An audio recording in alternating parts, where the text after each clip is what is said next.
Okay. All right, we're at the top of the hour, and I'm a firm believer that you've got to reward the people that arrive on time.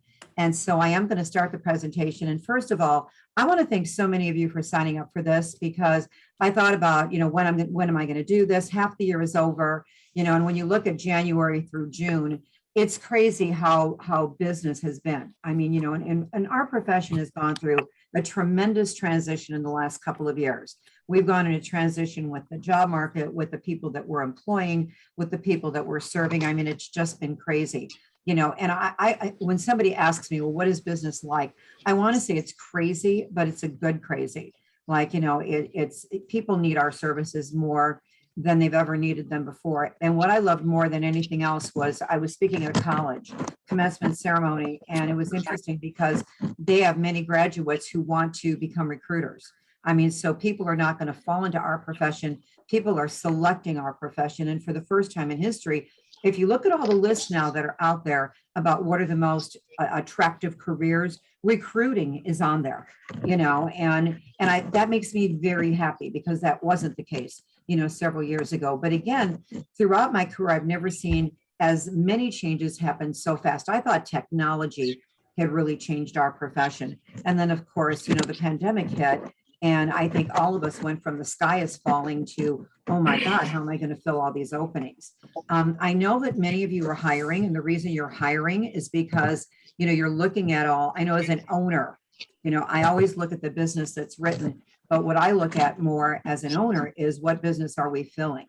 And I've talked to several owners, over the last couple of weeks that are just frustrated that there's so much business out there, but they're not feeling a good percentage of the business that's being written, whether it's job orders, contracts, or temp assignments, But even though we feel like hamsters, and even though we're all very, very busy, what I want to ask all of you is, are you breaking records? Are you growing your business, and are you protecting yourself? Because we can't be too busy as owners to always make changes, to always get a step ahead of what's going on, and lately, I don't know that any of us have had time to just stand back enough and really think about, okay, what's the next move? What's the next trend? What's going to hit us next? Our business has been and always will be cyclical. Any of you that have been out there longer than 15 years, you know that. Would you all please mute your lines? I hear some background noise. And so if you could mute your background noise, that would be awesome. But anyway, now is the time, when you're as busy as this, now is the time to really think about, okay, what are the future trends going to be?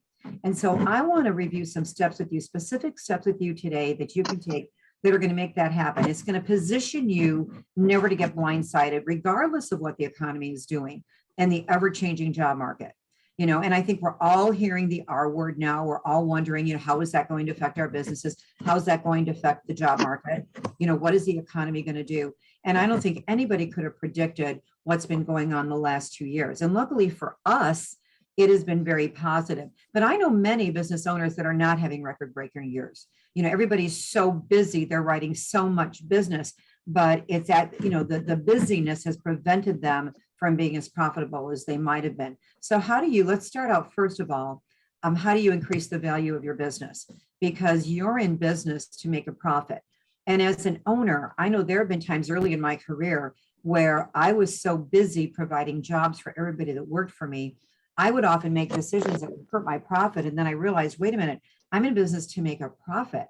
But the problem with our P&Ls, with staffing and recruiting from P&Ls, is you usually have one source of revenue or two sources of revenue. And then when you look on the expense side of a P&L, we've got 20 or 30 different expenses. I also think that it's really important that each one of you know, where are you going to be in 5 years? Where are you going to be in 10 years? What is your exit plan? What are you going to do with your business? Because if you don't have a precise exit plan and plan right now, then you're not going to get where you need to get. You're not going to position your company in a right way. And you might be making wrong decisions today if you're not thinking about the future. There's only really 3 exit plans for staffing and recruiting from owners. Either you sell your business to the highest bidder, you sell your business to your employees like an ESOP, or you invest your profits and eventually just close the door, which a lot of direct hire firms do because they don't have that reoccurring revenue model. I often receive calls from owners who are stunned when they attempt to sell their business and realize their business has little or no value. If you are your business, if you are your business, if you represent more than 35% of the sales of your business, if you only do 100% direct hire, or if you're a sole proprietor, it's going to be hard for you to sell unless you make some changes. Or worse, the amount you're going to be offered is just going to be an insult. If you have employees, but again, your production accounts for 35% of your sales, you're going to find it difficult to sell because they're going to want you to go with the company. And so I think as business owners, we've got to start thinking about this. Where are we going to be in 3 years, 5 years? I think we've just been trying to keep up with the craziness that's been going on the last 2 years. It's time for us to just take a moment and take a deep breath and talk about things we have to do. Now, I want to give you some actions you can do. I never like to give advice and not give you specific steps you can take. I don't know which one of these steps is going to resonate with you because I've got all different kinds of firms on this phone, all different sizes. I've got franchises on this phone. I have very large companies on this phone. But these are, figure out which of these actions are talking to you. And these are some of the things you can do to basically increase the value of your company. Number one, you never want to be the top producer of your own business unless you're a sole proprietor. If you're a sole proprietor, it's okay if you're the top producer and you're going to get other people maybe on a contractual basis or offshore to help you fill business. But then you have to realize you're not going to sell your business. That's not going to be what you're going to do down the road, unless you've got a contract staffing or temporary staffing firm, then you can sell your business even if you're a sole proprietor. But you don't want to be the top producer if you're not a sole proprietor. Number two, you want to add additional sources of revenue. And so look at your P&L. If you only do contract staffing, should you add direct, if you're only direct, should you add contract or temporary? Are you getting affiliate income from any place? Like, are you in partnerships with any company? What services are your clients buying where you could recommend services to them and then you earn affiliate fees every time they utilize it? Let me give you an example. If somebody utilizes background checks and you're not happy because the company is still doing background checks or credit checks and it's taking them too long and you're losing candidates, you might go out there and find a background check or a credit check company that's good, that's efficient, that's fast, and you can get an affiliate agreement with them. And now every time the company uses that company, you might get $5. But think of all the people that they're interviewing. Think of how that adds up. I want you to really think about, as a business owner, think about affiliate income that you can earn. Have you ever unbundled your services? I did business with the American Cancer Society. They saved my husband's life. And so I called the American Cancer Society and I said, I want to donate my time. What can I do to help the American Cancer Society? Because you saved my husband's life. And they said, Barb, we have this Relay for Life. We're having trouble getting volunteers. Do you know how to recruit volunteers? And I go, my God, I belong to so many groups. I'm constantly recruiting volunteers. Why don't I come in? I'll come in and give you, get people together and I'll come here and train you how to get volunteers. I showed up and they had cameras and a green screen. I walked in and I'm like, oh my God. And they go, no, we want to videotape you because we want to send this videotape to everybody that is trying to recruit volunteers, Barb. If you could teach us, that'd be great. And so I did a session for them. Well, it was interesting when I got done, I thanked them and they introduced me. They gave the name of my company. They thanked me for volunteering. And I, of course, gave them credit for the information they saved my husband's life on. But then when I got done, they go, Barb, you've got a placement firm, right? And I said, well, yes. And they go, well, we can't pay fees, but could you do initial interviews for us? We have so many candidates answering our job ads and that we can't screen. Could we pay you by the hour? Could you screen candidates for us? And I said, sure. And they said, well, what would it cost us? And I said, $150 an hour to screen resumes. And then I asked my recruiters if they wanted to screen resumes in the evening. And I paid them $50 an hour. And they were paying me $150 an hour. So you can see the profit in that by just unbundling. Eventually, they also paid us to pick the top 3. They paid us to do the final interviews, and eventually they paid fees. So, I mean, it's sometimes when you unbundle, you can get this passive income coming in, and you've got to invest in passive sources of income. You don't just want your only income to be, and I know, you can generate a lot of income in our firms, but it's good to have other resources. And I'll get more into this a little bit later. Again, think about passive income. Third, create a specific exit plan. And every decision you make today should align with what you want to do with your future. And you might be 25 years old. I love that there's so many millennials that own staffing and recruiting firms. I love it. I find you so refreshing. And you might think exit plan. I remember one time, somebody asked me when I was really young, what do you want on your tombstone? And I'm thinking pizza, and they're thinking tombstone in a graveyard. And I wasn't even thinking that. So you might be thinking the same way now, but you've got to think about, what are you building this business for? You want to set up your business like a franchise. Create and implement systems and processes. There are 20 systems that you should have in your staffing and recruiting firm. If you don't, your people are shooting from the hip, and that's why you're not filling as much business as you could be. If you're bombarded, I had somebody call me last week and said, Barb, I've got to do something. 52% of our offers are getting rejected by counteroffers. And so is there anything I can do? Can we charge the company, that made the counteroffer? Can we sue them? And I go, you can't sue them. But if you're getting that many counteroffers, it's your recruiter's fault, because you can reduce that down to next to nothing. If you have no shows and no starts and offer rejects and all these problem areas, you don't have a system in place that prevent those things from happening. And he goes, oh my God, then give me the answers, which of course, I ended up doing some training for him. But, when things happen, if you don't have systems, and let me give you an example of some of the systems. I wrote some of the systems down: pre-closing and closing, sourcing, presenting opportunities, debriefs and preps. And you have to be debriefing and prep clients now, not just candidates. Are you marketing candidates? Are you converting reference checks to marketing calls? Are you building a database of everybody you check a reference with? We've got a huge database, and it's everybody that's in there are people we've talked to get reference checks from. And most of them either become clients or candidates. Have you done revenue modeling in your business? How you obtain offer. What is your nurturing after people have been placed? What is your follow-up ratio? What is your redeployment percentage? Do you know redeployment right now is under 10% for temporary and contract staffing firms? That means you spent all that time, this person worked for you, they didn't come back. And there's reasons why they don't come back. Look at your redeployment number and change that. Do you have a candidate referral program? Do you have a referral program for clients? Are you doing stay interviews? You've got to have your business set up like a business. And I know you're all very busy and you think you're too busy to do a lot of these things. If you don't do these things, you're going to lose your people and you're not going to be able to grow your business. Companies are realizing the value of stay interviews. We've got to do them too. You don't want to just do the employment interview and then the exit interview. And sometimes you're not even getting the chance to do the exit interview. People go to lunch and don't come back.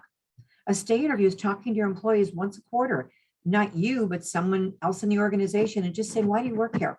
What do you like about your job? Where can we improve? Take them to lunch, get them off your premise.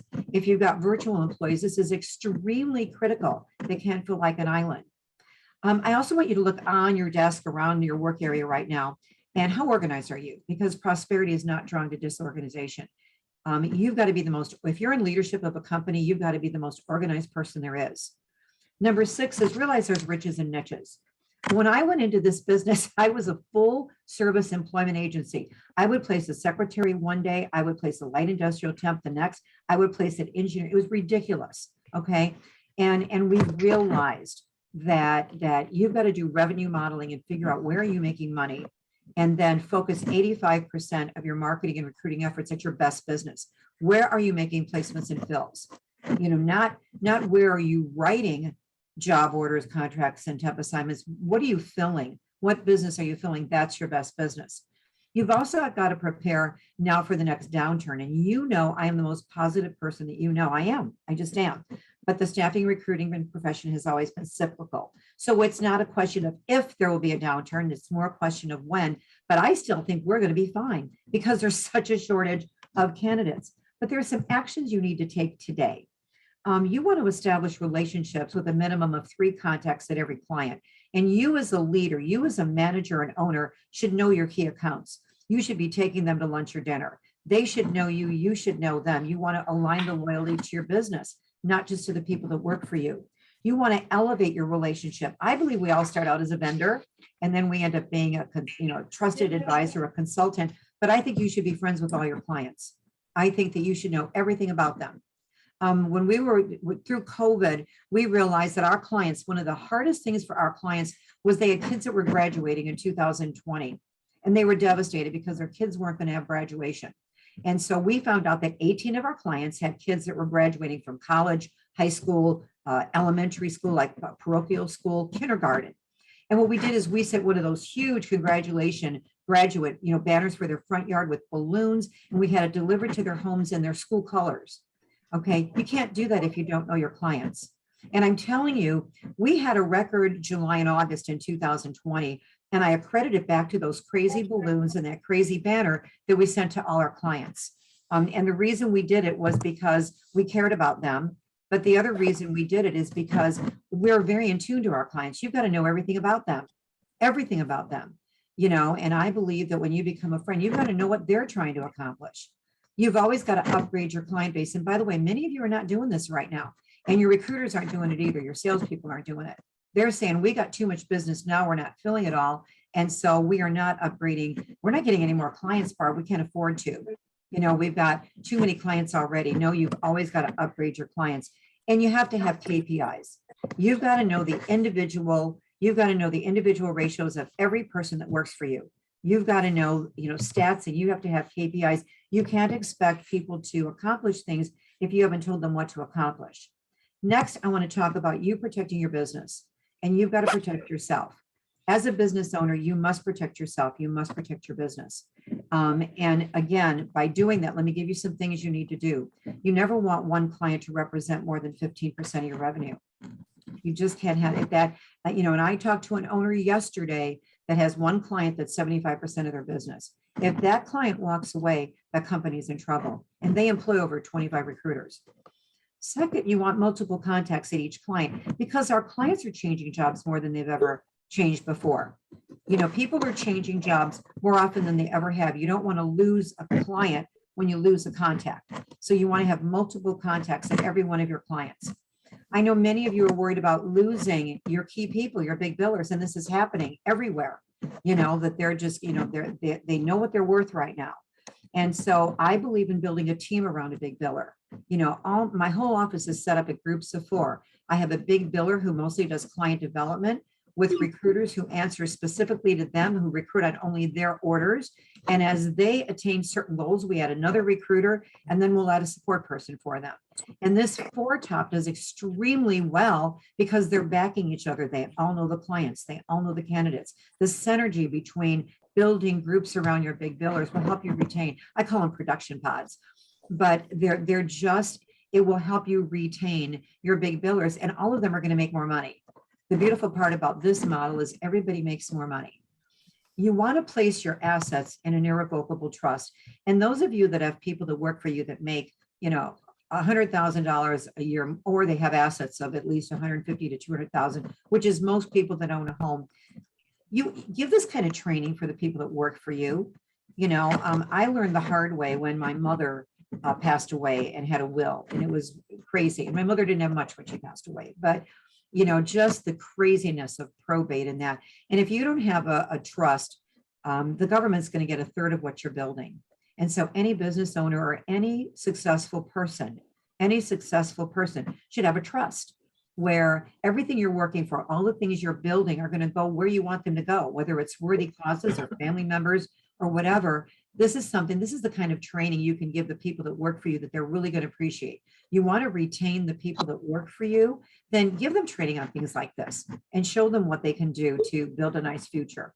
I also suggest that you take 5% of your cash in or your GMP, or if you're not the owner, you're a manager, take 5% of your income and just put it in an interest-bearing reserve fund that's targeted to buy passive sources of income. You want to, and there's so many passive sources of income out there right now, especially due to technology. And I want you all to start thinking about how do I come up with a new passive source of income once a quarter? Imagine what your business would look like. Would you all please mute your lines? I hear some noise in the background, and I need you to mute your lines, please, as you're calling in, because I want you to be able to answer me questions. Now let's talk about the changing workforce that's impacting all of us. It's impacting you. It's impacting your clients, your candidates, everybody. Are the millennials and Gen Z. But millennials and Gen Z have more in common with baby boomers than baby boomers think. I always have baby boomers complaining about these two generations, and I'm telling you that millennials and Gen Z represent over 50% of the workforce. And what I want you all to realize and write down today is millennials and Gen Z are going to be 75% of the workforce by 2025. That's less than 2.5 years away. And you know how fast the first 6 months of this year went. We're going to be in 2025 before you know it. And 75% of the workforce is going to be millennials and Gen Z. They're going to be your clients, they're going to be your candidates, and they're going to be your employees. And they might even be your bosses someday. And discussions around millennials and baby boomers in the workplace also involve phrases like bridging the gap or coping with differences. But I think these two generations are not as dissimilar as we've led to believe. And I want you to look at 3 reasons why they're more similar than we give them credit for, and what we can do to really embrace these 2 generations, because they are taking over the workforce. They both want to be heard and respected. Now, when receiving recognition, a baby boomer might be happy, if somebody sent them a little memo, or just went by their desk and said, great job, where a millennial might prefer a shout out on Twitter or praise on LinkedIn. In either case, the desire for recognition is the same. Everyone likes to be heard. It goes back to wanting respect and wanting to feel valued. These generations want to be valued. The different generations have different communication styles, but their desires are the same. A boomer would let their work speak for themselves and might bring up achievements in a subtle conversation with the manager. A millennial would have no problem sending a boss their detailed list of their accomplishments, and they want to be recognized for them. They have found their voice at a much younger age, and they want to exercise that voice. And I think that's refreshing. They both want to make a difference. These generations really want to make a difference, and they're going to look at what causes you back. They're going to look at what philanthropic endeavors you have. What does your company stand for? They have a great sensitivity to social injustice in the workplace. Both generations want to be part of projects that are going to make a difference. They want to feel as though they're working on, their work is going to help the company as well as the industry succeed. But also, my grandmother used to tell me, if you do good, if you do well, you have to do good. The best way to retain your employees is to, have an afternoon off and go to go do a run for charity, participate in nonprofit things, know what your company stands for, because this is extremely important to the individuals that are now working for you. Both of the baby boomers and millennials and Gen Z see themselves as rebels, but they hate the stereotypes. And I quite frankly think that the millennials are being blamed for a lot of things. They're very unfair. A lot of millennials, they complain that millennials are rebellious, they're rule breakers. But if you talk to boomers in the 60s, they were called the same thing. They want to be trailblazers.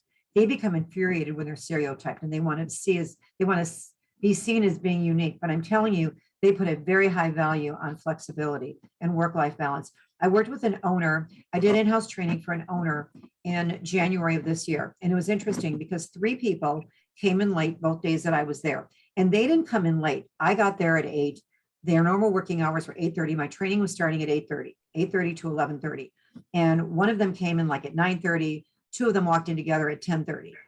And I saw a bunch of eyes rolling in the rest of the team. Okay. And nobody said anything. They just sat down. And I said, well, I'm glad you could make it. I hope everything's okay. And they went, no, everything's fine. And both days they came in late. So I finally said to the owner, I just have to ask you, because both days they've been late and nothing is said, and I see eyes rolling. So there's people that resent the fact that they come in late. Are they your kids? Because I thought maybe they were relatives, and that's why they were allowed to come in late. And they said, no, they're phenomenal producers. I can't get them to come here on time. It's caused a problem for the last year. And I said, why don't you have flex hours? And the owner went, what? I go, why don't you offer the people can work 8 to 5, they can work 10 to 7. They can work 11 to 8 if they want. Now your office is covered from 8 to 8 or 8 to 7.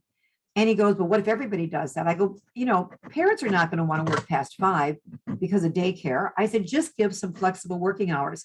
The interesting thing is he went with 8 to 5 or 10 to 7. I think were the 2 options he gave. And there were only like 6 people that did 10 to 7. He goes, Barb, they never leave at 7. They're there till 8, 9, 10 o'clock at night. We've never had the months we're having. There's no resentment. And it's so much better for me. I had to reschedule when we were doing meetings and that because they're not here early, but it's a great idea. You've got to think about flexibility and work-life balance and training and development. These people want to be trained. They want to know the impact of their work always. And they have to understand your company culture, and they want to socialize after work. So if you want to sponsor a softball league or a baseball league or a bowling league, or you want to just have game night once a month, and put the people that work for you in charge. Make somebody your social director and that plans these events. You don't want to do it as a business owner or leader. Put the person who's the most social millennial that works for you and let them come up with things once a month after work. You're going to be amazed at how that's going to help retention of some of your best performers. Now I want to talk about the new workforce model. Technology has really impacted our profession, but it's impacted everybody, okay? And there's a new workforce model that is, and 50% of the audiences I'm talking to now are corporate, they're talent acquisition professionals, and so my goal is to identify trends and find out how do we position ourselves right. Well, virtual and flexible work demands have changed our business model forever. And surveys conducted by all major magazines, by LinkedIn, by all your job boards are showing the increased demand for a flexible workforce. But this is what companies are doing. This is the new workforce. They've got the core employees, which are the people working full-time direct hire jobs, and they're surrounding them with flexible contractors. They realize they can gear up, they can gear down. They don't have to pay unemployment because they're hiring so many contractors, and it's amazing how many contractors are being hired on a direct basis and full-time fees are being earned. Another thing that helped the IRS is auditing independent contractors. I think you all know that, the 1099s, and so many of them are not qualifying to be a 1099 employee. And so, companies are scrambling to find contract staffing firms, temporary staffing firms that they can put these people on your payroll, because now they realize they can't have them as 1099 employees. And of course, healthcare reform really increased the demand for contractors. Some people wanted to stay under a certain number of employees. Other people just are tired of figuring out the benefits. And they know that you can pay benefits to contractors and temporary workers. So it really has impacted the need for temporary and contract workers. Adding contract to your direct hire model, by the way, will triple and quadruple the value of your business due to the recurring revenue. If your exit plan is to sell, then you have no choice but to become a blended firm. When direct placements are up, contract is usually down. This allows you to take advantage of both trends when you have one or the other. Now, interestingly enough, for the last 5.5 years, I've never seen this, but the last 5.5 years, both are up. And if you offer direct hire and you offer contract staffing or temporary, and they're both not flourishing, then you just haven't put enough attention into one of them, because you should be setting records on both sides, because they're both flourishing. Hiring authorities have realized they're overstaffed if they're not hiring contractors. And hiring authorities want to work with established firms when they've got relationships with somebody that does both direct as well as the flexible staffing, where that wasn't the case 15, 20 years ago. That they didn't want us to do temporary or contract. They wanted to only work with a direct hire firm. Now, the difference is C-suite. If somebody wants a C-suite, they do want to go to someone that's retained search. They want to go to someone that is only doing that level, but that's the only exception, And again, for decades, the thing I've never seen is the fact that it's always up and down. When one's soft, the other one is flourishing. When the other one is soft, the other one is flourishing. For the past 5 years, both have been flourishing. If you are a temporary contract staffing firm and you're only doing temp to hire or contract to hire, you're losing thousands and thousands of dollars on direct hire fees, which are now averaging between 25 and 30 grand a fee. So think about that. If you just did one direct hire a month, you would add $300,000 to your income, and your contract and temporary clients are adding employees as direct hires. They're just not hiring them from you. And you might play at it, but they don't recognize you as a direct hire firm. They just recognize you as a contract staffing or temp staffing firm. So they're not using you for their direct hires. If you're a direct hire firm, by adding temp or contract, you never start the month at zero because of the recurring revenue model. Imagine having your overhead covered before one direct hire placement is made. I want you to think about something. Think about Starbucks. Starbucks did something that no other company did. All the other coffee companies were redesigning their cans and trying to get shelf space in grocery stores. Okay, Starbucks took coffee to the end user. So they looked at what the customer wanted. What does the consumer want? And they're a $24.7 billion company. And they don't only do coffee now, do they? They have more drinks than I can even believe on. And by the way, they are now the #1 coffee company in the world. They're the number one. So they do sell more. They sell coffee grounds. They're in airlines. They're in grocery stores. They're everywhere. But they started out by looking at things differently. How do you become the Starbucks of staffing and recruiting? It's not by only doing one thing. It's what do you think of what your end users want, and how do you deliver what they want? You can never be too busy in your current business to look at other segments of our business. It's just not good business. And I'm telling you, adding contract staffing and adding direct hire is much easier than you think. Too often, the great hesitation to adding contract staffing, direct placement business, it's going to be awful. Well, again, it's a different business model. It's priced different. It's sold different. It's compensated different. But it could be as simple as asking your current clients, who is handling, what kind of contractors are you currently hiring? Or do you have any baby boomers retiring? Because 401ks and retirement plans have been clobbered this year, clobbered. And there are more baby boomers returning to work right now because many of them retired early when COVID hit. And now because of their retirement plans being just disintegrating in the last 12 months, they're looking to come back to work, and they love to be a contractor. They love to be contractors. But you can ask your clients, do you have any baby boomers retiring? You want to bring them back? Well, let's bring them back when they want to work as a contractor. It's amazing how many people are willing to come back as a contractor. You can focus 100% on selling a new service and leave the administration, funding, and invoicing an entire back office to back office funding company. You don't have to worry about all that. You don't have to hire extra people. There's phenomenal companies that'll fund this business for you. So don't be worried that I don't have the funding to do this. Do you realize right now too, I do training for LinkedIn. I've got access to LinkedIn's big data. Do you know that over 50% of the workforce is now not working a traditional 40-hour work week? So if you're only doing direct hire, you're not representing 50% of the workforce. And that's going to keep increasing. That's not only temporary workers and contractors. Those are business owners. Those are independent contractors. Those are people working for online resources like Upwork and Fiber. And by the way, business owners, if you have work to be done and you're not using those resources, write down these two names, Upwork and Fiverr. Fiverr is Fiverr, and Upwork is just Upwork.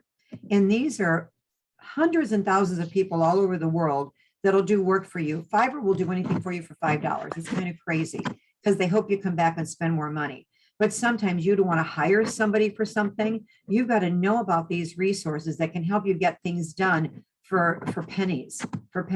You've got to make sure their first language is English. And people from the Philippines are extremely good.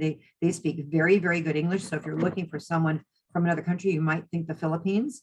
But again, it's another resource you can use that help that bottom line. And again, I'm all about you making more profits. Adding direct hire is also easier than you think, but you can't just play at it. Core employees are more valuable right now than ever, which is why the direct hire segment of our profession is flourishing. It's priced different, it's sold different, your team would be compensated different. You can also offer these services to 50% of the workforce who want to work a full-time job. Bottom line is blended firms are more profitable and greatly increase the value of your company. And so, I've given you ideas of how to keep your health. I've given you ideas of how to protect yourself, how to protect your assets. How do you retain the people you have? How do you attract new talent to you? But also let's talk about growing your business. Bottom line is, blended firms are just more profitable. If you implement any of the ideas that I've shared with you today, you will simultaneously increase profitability, but you're also going to protect yourself and your business.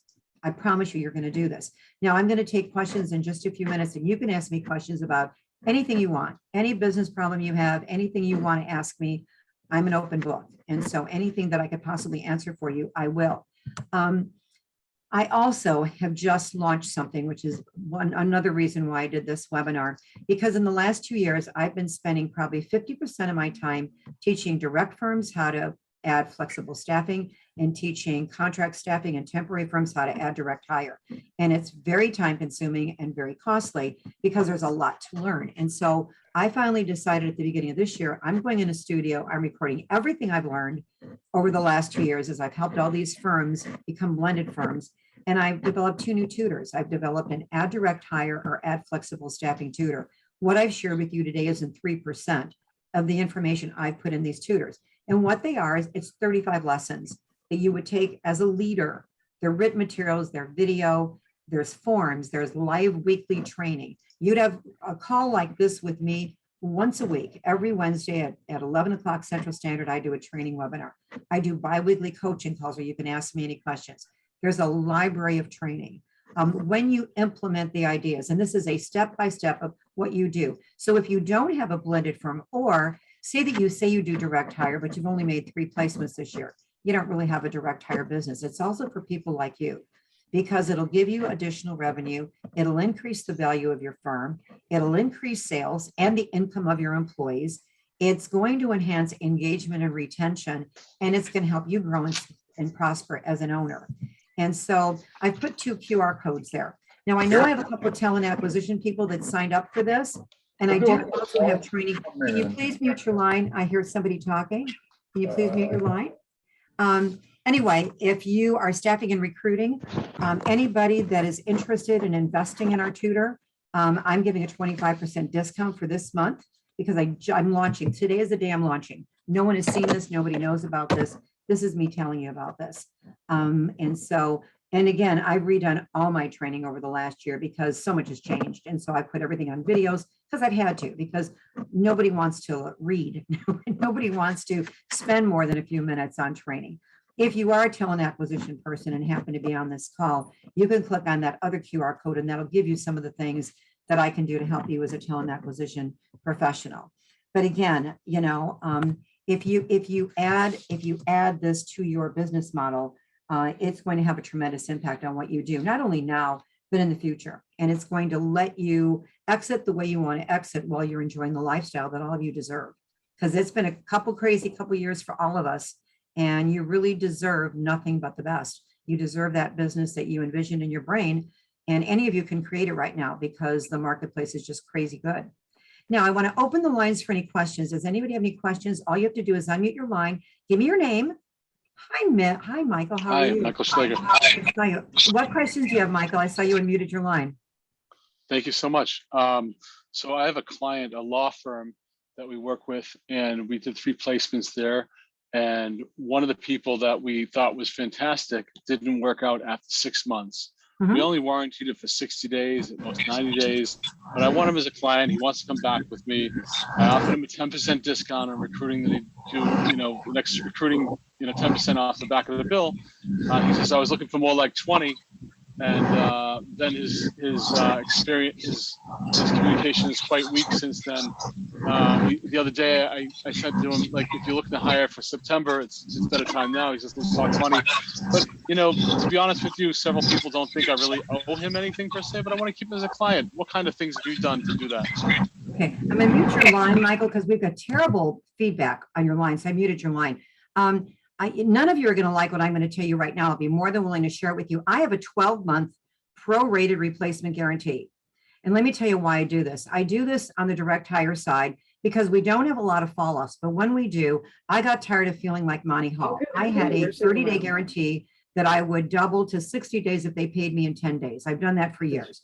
And then if it was the 62nd day or the 75th day, they still wanted us to do something because they paid us a $35,000 fee and the person left in 65 days. And so I changed my guarantee to a prorated 12-month replacement guarantee. And let me explain what that would be. So in your example, Michael, you had somebody quit in 6 months. So say my fee was 30 grand. I'm going to use that to round numbers. Say my fee was $30,000. They lasted 6 months. For $15,000, I would replace the person. And so anytime we've had a fall off, we earn a fee and a half, a fee and a third. Even if they just get even if they just get a $3,000 discount because the person's worked there for a month, they'll come back to us because they can still hire through us cheaper than they do anybody else. And so in your particular case, do you legally owe them anything? No, you had a 60-day guarantee. If it was a car warranty, the dealership would say, sorry, but we're in this for, you've got to look at the lifetime value of clients, the lifetime value. And that's when in fact, what I did to explain this, I had a meeting with my best clients because I was going to do away with my guarantee. Because what I said, I got a group of 15 of my best clients together. God, this was 20 years ago. And I said, guys, I just can't guarantee. Because when I place somebody with your company, if you put them under a horrible manager, how can I guarantee the candidate when I can't pick their manager? And that you're asking me to guarantee, but usually when we have somebody not work out, it has nothing to do with our candidate. It's your manager. They're quitting the manager. or something didn't work out at the company. And so I would like to eliminate my guarantee. If you want a guarantee, I'd like to charge for it. Like, they do on a TV, or my clients went ballistic. I had them at lunch in my office and they were like, are you nuts? Everybody gives a guarantee, Barbie. You can't eliminate a guarantee. I go, well, what do you want? Because if I give you a 60-day guarantee and it's day 62, what do you expect? And they go, we expect you to replace the person. I go, what about day 68? What about day 71? Well, it was ridiculous. And they started laughing. I said, I'm tired of feeling like Monty Hall. I think he's gone, but I'm tired of feeling Monty Hall and let's make a deal. I need to know what you want. And they kept going back and forth. We met for like 2.5, 3 hours. And finally a guy goes, I want a year guarantee. And I want to year you. I said, that's awesome. And I said, wait a minute, how about if I gave you a year replacement prorated guarantee, where if somebody works 6 months for half a fee, I would replace them. And they all went, we love that. And so you can't do this if you have a lot of turnover. If you have a lot of turnover, this would be a nightmare. We don't have a lot of turnover, and knock on wood, we haven't had to replace anybody we've placed in probably close to 18 months, which is awesome, with the craziness that's going on out there. But it's because we've changed the way we interview, we changed the way we present, we changed everything. But I'll send you, anybody that wants a copy of that, if you send me an email to support@staffingandrecruiting.com, that's my support line in my company. Just send an email to support@staffingandrecruiting.com. I'll send you a copy of my guarantee. So that would be, again, are you legally bound? No. But do you want to keep the client? And for the difference of a 10% reduction or a 20% reduction, Michael, if that's what they're asking for, does that 10% more, is that worth losing this client over? When problems happen, I want to wow my clients. I don't want to just make them go, okay, you gave me the bare minimum. I want to wow them. That won't wow them. So I would still, how do you wow them? And don't listen to other people, Michael. Listen to your heart, look at the value of this client and do the right thing. Do the right thing. Okay. Anybody else have a question? Hey, Barb, this is Venkat here. Hi, how are you? Good, thanks. Thanks for the presentation. You're welcome. We do have a couple of direct customers we are working with, but these are completely IT roles, not infrastructure roles, but we're having tough time and almost impossible to convince them to convert these roles into, completely remote. We've been sourcing for the last 2 months. We found a couple of ones. They interviewed, they didn't like the candidates or something other happened. But we have a lot of good and great remote candidates, but the customer is not willing to make the change. What data can we show them and perspective we can give them for them to change of heart to make these roles as a remote role? Right. The problem with that, then, Ken, it's not just that they can't take your 2 candidates remote. If they hire your 2 candidates remote, they're going to have people that are working on site now that are going to ask to work remote, because now they realize they're hiring new people on remote. Well, I've worked for you for 3 years. I want to go remote. And so part of the reason that you're seeing pushback, and the only thing you can do is show them, what is it costing them to have these roles empty for 2 months, for 3 months, for 6 months. And what you have to do eventually is go to them and say, I cannot find anyone that wants to work on site for this money in this role. I'm going to have to walk away. I'm so sorry, but I've got some exemplary remote candidates, but I don't have anyone willing to work on site in this role. I am so sorry. I don't want to give you false expectations. Just admit to them you can't fill it. And then maybe they'd realize, oh my God, I got to fill these roles. Or maybe they try somebody else. They're not filling it. They come back to you. But, again, you can't convince a client that you've got to hire remote, because it does disrupt. It disrupts their current team. And that's, I talk to employers all the time and they go, my God, all these new people want to go remote, our current people, and let me tell you something, that if you look at all the studies being done right now, remote is okay, but the hybrid model is what's working, because people realize that they're not being promoted as much, because there's no instantaneous collaboration, because nobody sees these people, and it's squelching some careers. Some careers it's perfect for, but 40% of my clients, my training clients, are IT. And I think that's because I've done so much work with Tech Serve Alliance, but and I'm listening to people all the time, but it'd be like somebody coming to you, Venkat, and telling you as a business owner, by the way, everybody you hire now has to be remote, and maybe you don't want that. So you can Right. show them the benefit, but I think we have to know when to walk away. When we can't find people for certain roles and they'll only go remote, then we've got to go to another client where we can fill the job. Right. No, we did that when we understood completely what the customer is going through, and we showed them the cost, and exactly Yeah. they had the same problem. What you said, Yeah. their existing employees are on site and this one, but Yes. they're also asking us the data, like the number of roles, open nationwide versus that is being filled, not being filled, and remote, what is being open and what is being filled. Do you have any access to I that don't kind know of that data? I don't know that anybody really has that data. SIA, the Staffing Industry Analyst, is the best research organization in our profession. And so I would look on SIA and see if they've done any studies on that, because they by far, they've got like 45 researchers that work for SIA, and that's all that they do is research on our profession. And so I would go to SIA, the Staffing Industry Analyst, and I would see if they've got any data on this. Because if anybody does, they would. LinkedIn wouldn't have it because LinkedIn isn't studying our profession per se. None of the national associations would have it. It would be SIA. So I would reach out to SIA and see if they've done any studies on this. They by far have the best data. Thanks. Thank you. Okay. Any other questions? Hi, Barb. My name is Hi. Freddie Kim. How are you? I'm fine. here, How are you? I'm very well, thank you. I'm here. I love the because- flag behind your desk. I feel like I should salute you, Freddie. Thank you, thank you. Well, I'm a vet, and my firm, Milspec Talent, we primarily work with military veterans. You just gave me goosebumps. My whole family's military, so thank you. Love that. Awesome. Thank you. So, my question, I'm going to shoot you an email as well. I was very impressed with just the content that you shared with us in such a short period of time. You're super sharp. And my question was in regards to outsourcing, like sourcing, right? Mhm.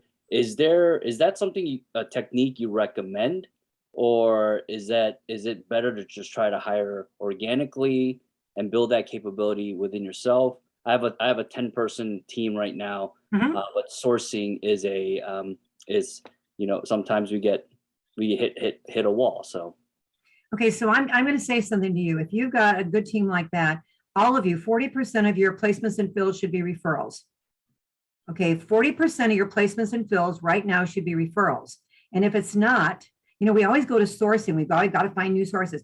40% of your placements and fills should be referrals. If that's not the case, everybody you've put in a job, everybody you've interviewed, if they had a good experience with you, all these people are either your army of recruiters, they're out there telling everybody else they should use you, or they're being recruited away by your competition. So if 40% of your placements and fills are not referrals, one of the things you should address first before you worry about outsourcing whatever is you're really going to look at your internal referral program. And that's for your own employees as well. Your new employees should come from your current employees. If they love you, why are they not referring people that they know are great to you? So the first thing I would say to you, if you're worried about sourcing, is 40% of your placements and fills. This year, 61% of our placements and our fills have been referred. So, but we really work at it. I mean, we really work the referral network. And so, but there's some great outsourcing companies. There's some great places to outsource. Your recruiters are your best sourcers because they don't realize when they're interviewing, when they interview, they should be getting sales leads. Like our recruiters give our salespeople 3 sales leads a day. For every person we interview, we get a minimum of 3 to 5 leads. Even by just have your team pull out all the best people they've interviewed and call their last place of employment and ask for them. They're going to be told they're no longer there and recruit their replacement. Because if you've got a great candidate, they're not going to replace your great candidate with a dud. So if you interviewed someone who's great, their last place of employment, they hired somebody great. So just pull out all the applications you've got of great candidates, call the last places of employment and ask for them and recruit the replacement.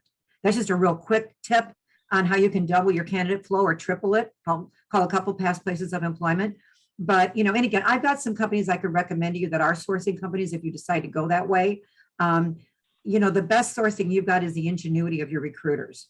They should be identifying a new resource for candidates at least once a quarter. When they're new, they should identify a new source once a month their first year. So they've got 12 resources and you shouldn't be paying for them. And another thing, if you're paying for job boards in that, $2.5 billion was spent on job boards in 2021, according to LinkedIn. That's B. $2.5 billion was spent on job boards by, by companies and staffing recruiting firms, and yet they're still using us. You know why? Because job boards only attract 15% of the workforce, 1-5. The other 85% are passive candidates that most of them will listen to you if you call them. So it's learning how to recruit passive candidates. It's not looking for this great resource. And let me tell you the number one way to find the best sourcing. Ask your candidates where they go when they're looking for a job, and they'll never pay. And they will give you free sites, free places they go, meetups. If you're doing IT, they'll give you all kinds of places you can go to and surface candidates. Also, groups on LinkedIn are worth their weight in gold. You got to join what they join, hang out where they hang out, know the associations that represent them. Those membership lists are hit lists for recruiting.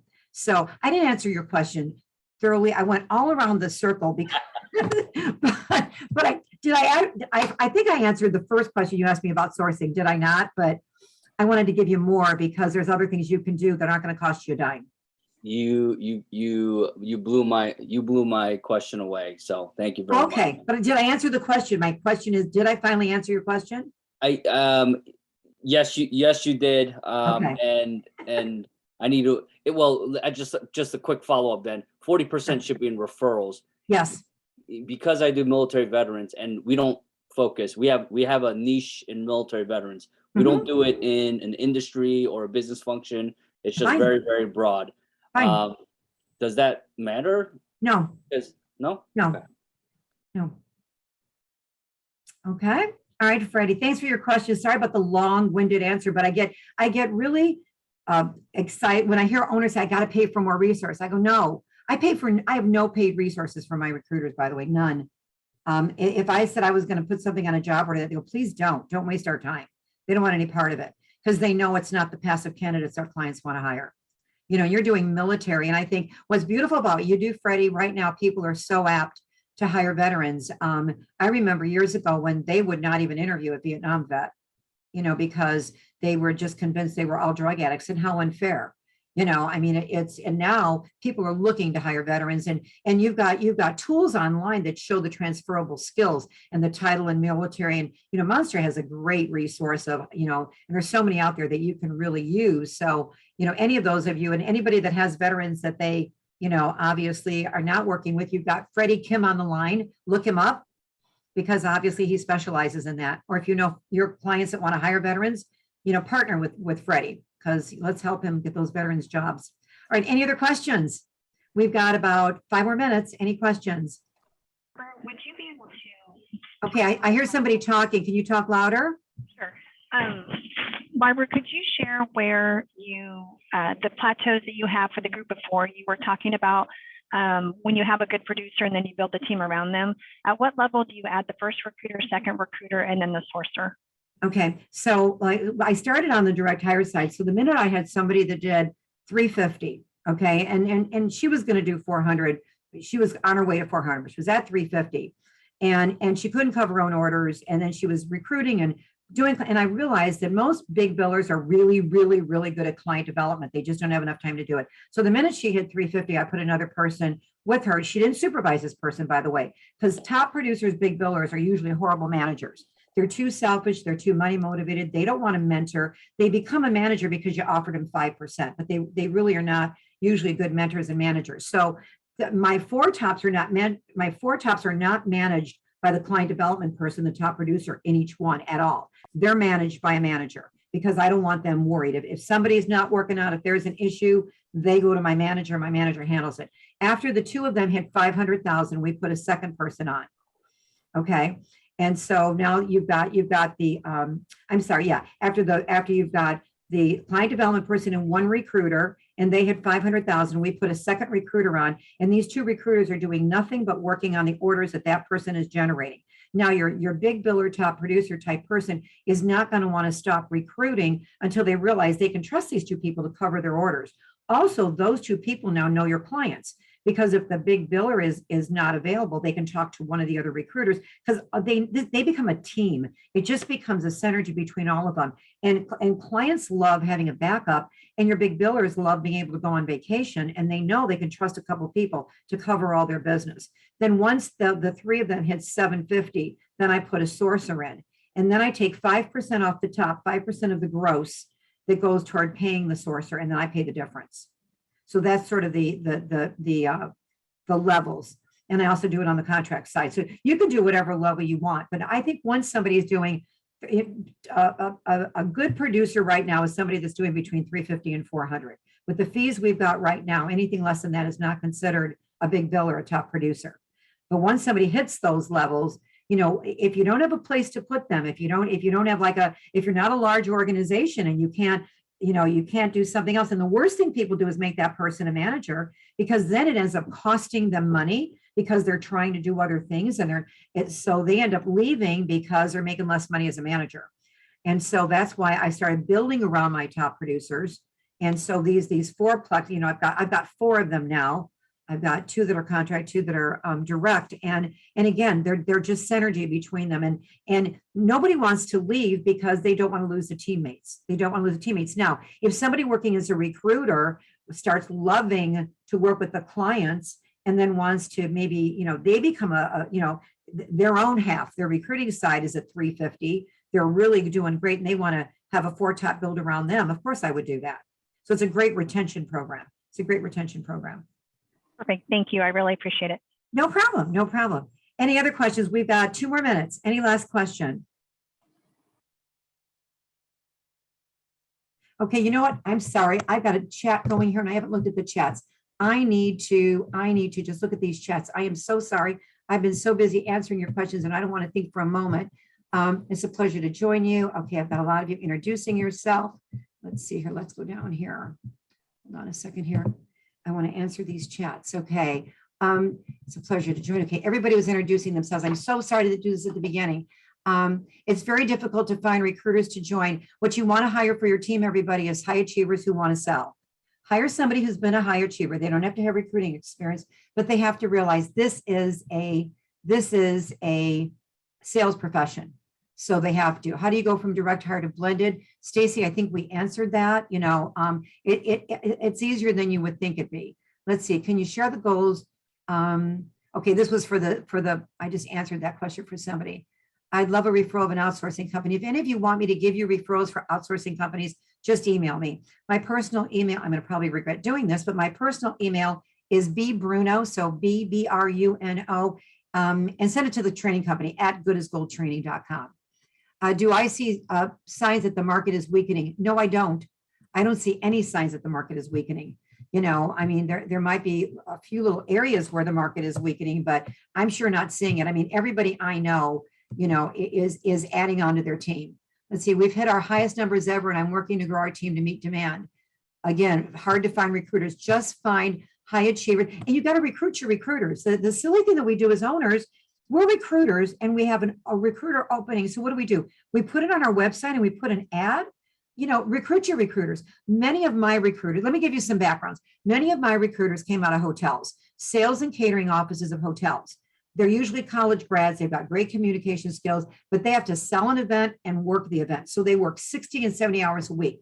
And hotels are in trouble now, so it's great. Multi-unit managers of retail, like district managers of like a Gap or that, they got to where they were because they could sell, they could manage, they're running their own show. They lost their company car. Retail's in trouble, but you've got to get people that were proactive, not people that just sat in a store and waited for people to walk through the front door. It's got to be your proactive retail people. If you're in a theater community, ex-actors and actresses, they're great at improv. And guess what they've done? What they have done is they've sold insurance. They've been bartenders. They've done everything because they want to be an actor or actresses. But if somebody, you know, decide they give up the dream, then all of a sudden you will realize that they make great recruiters. How recruiters get their commission if the guarantee period is a year? We pay our commissions after 60 days. So after 60 days, we pay our commissions. And the reason we do that is again, if it becomes a prorated, usually the recruiter that made the placement actually wants to do the refill. And so they usually end up getting a commission and a half, a commission and 2/3. Let's see. Do you incentivize current high billers who are making 150K and want to keep working but want to increase their earnings year after year? I think you should do a graduated commission schedule for your big billers. And so when our recruiters hit $350,000 in cash in, we increase their commission amount for the rest of the year. Okay. When they hit 500,000, their commission is bumped up again. When they hit 750,000 in cash in, it's up, it's bumped up again.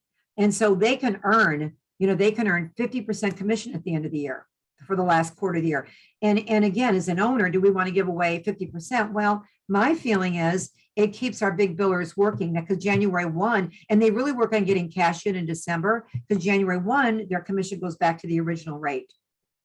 Let's see, you're all asking me about is it weakening? I'm telling you, I never allow the R word to be said by anybody that works for me. I don't want to hear it, because I think some of it is it's just a way of copping out and saying, just like everything, there are no candidates. Every time your recruiters tell you there are no candidates, tell them to get on their knees and thank God, because that's when they're going to make the most money. They're going to make the most money when there's not candidates. Where can we find info on your group training? Again, you see the phone number there. Any of you want any information on any training programs I have? I mean, I am rolling out training for, I wrote these two things, but I also have been in studios because nobody wants to read anymore. I am rolling out a contract recruiting and contract sales tutor, a temporary sales recruiting tutor, and a direct hire recruiting and a direct hire client development tutor. And those are going to roll out in the next 4 to 6 weeks. So if you've got any kind of training needs, just call my office. We've got so many different things that we offer, but I don't know what to talk about till I know what your needs are. So set up a call with one of our experts, and they'll get on the phone with you. And once we know what you're trying to achieve, we'll help you get it. So, again, I'm no different than you are. I want to customize what we do around your needs. The rest of these are all thank yous. We're at 1:02. I went 2 minutes over. I apologize for that. But thank you so much for joining me. I hope you've enjoyed the information. And I want to say something last to all of you. There's no power in what I do. I can bring you ideas. I can give you what I know, but it's what you do with the information. If you do nothing with this information, this was a waste of your time. Change something. And if you need referrals on back office funding companies, I can give you that. If you need, for sourcing, I can give you all kinds of good referrals. If you need referrals for something, please reach out to me. I'm glad to do that. Whether you invest in my training or not, I want the best for all of you.